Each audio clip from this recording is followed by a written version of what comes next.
Welcome to Soma's Hindi class. कहानीकार यशपाल ने महायज्ञ का पुरस्कार कहानी लिखकर पाठकों के समक्ष यह दर्शाया है कि मनुष्यों को निस्वार्थ भाव से सेवा करनी चाहिए। जो निस्वार्थ भाव से दूसरों की सहायता करते हैं, भगवान उन पर प्रसन्न होते हैं और उनको उसका फल अवश्य देते हैं। मनुष्य जीव हमें सभी का उपकार करना चाहिए। हमें आडंबर से बचना चाहिए और निस्वार्थ भाव से परोपकार करना चाहिए। यशपाल द्वारा लिखा गया महायज्ञ का पुरस्कार का सारांश बताया जाएगा। एक धनी सेठ था जो विनम्र, उदार एवं धर्मपरायण था। कोई साधु संत उसके द्वार से खाली वापस नहीं लौटता था।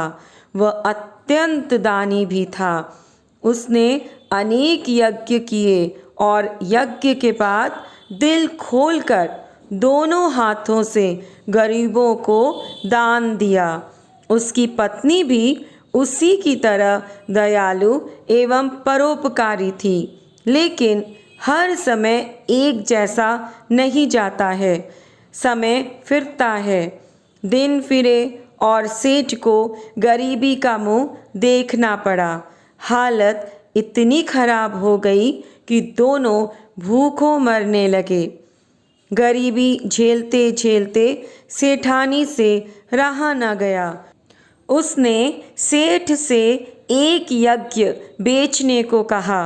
उन दिनों एक प्रथा प्रचलित थी कि यज्ञ के पुण्य का क्रय विक्रय किया जाता था।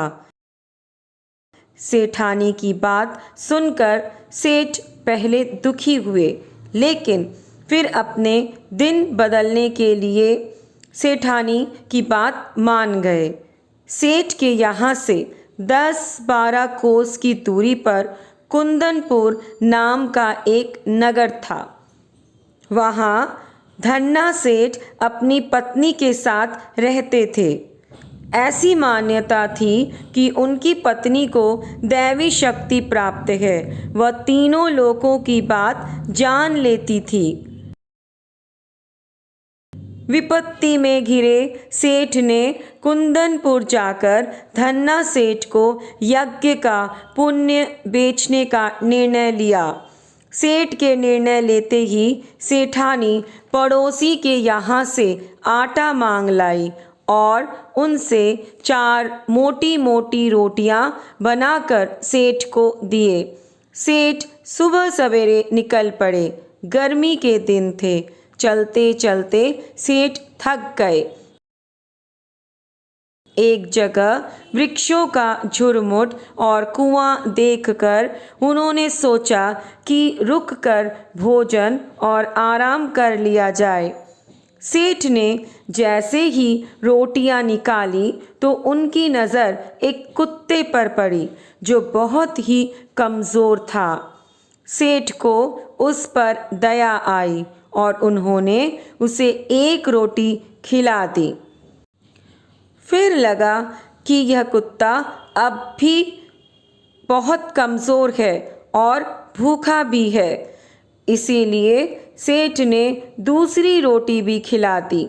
ऐसा करते करते 4 रोटियां कुत्ते को खिला दी और स्वयं पानी पीकर कुंदनपुर की ओर चल पड़े।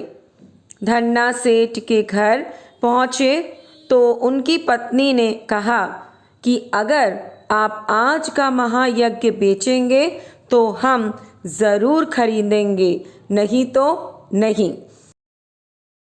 सेठ अचरज में पड़ गए। उन्हें समझ नहीं आया कि धन्ना सेठ की पत्नी क्या कह रही है। आज कौन सा मैंने यज्ञ किया।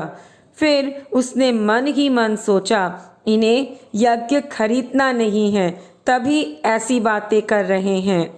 तब धन्ना सेठ की पत्नी से 4 रोटियां कुत्ते को खिलाकर किया गया महायज्ञ की बात सुनकर सेठ वहां से चल पड़े।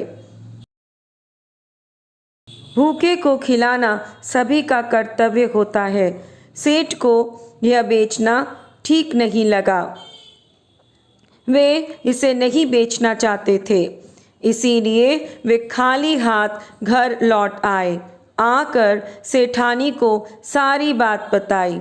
सेठानी बहुत खुश हुई कि विपत्ति में भी सेठ ने धर्म से मुंह नहीं मोड़ा। सांझ हो चली थी।